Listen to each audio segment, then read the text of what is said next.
State highway number 10. 10 ఈ రకంగా ఉందంటే ఇంకా 11, 12 ఏ రకంగా ఉంటుందో, లేదా ఫస్ట్, సెకండ్ ఏ రకంగా ఉంటుందో మనం ఊహించుకోవాలి. ఇదిగోండి సిస్టర్ అలా వెళ్తున్నారు. ఇక్కడ మాత్రం నార్త్ ఇండియా, నార్త్ ఈస్ట్ లో సైకిల్ మాత్రం బాగా వాడుతున్నారండి.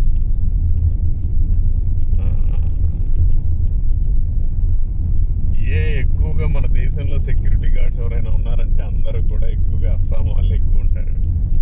కూడా వరి పొలాలు అవన్నీ కూడా ఉన్నాయి, బాగానే పండిస్తున్నారు. సైకిల్ మీద పెద్ద పార తీసుకెళ్తున్నాడు. వీళ్ళు సైకిల్ బాగా వాడుతున్నారు, కానీ మేకలు మాత్రం ఎవరు కాయట్లేదు. ఇవన్నీ కుక్కలు కాదు, మేకలే రోడ్ల మీద తిరిగి పడుతున్నాయి.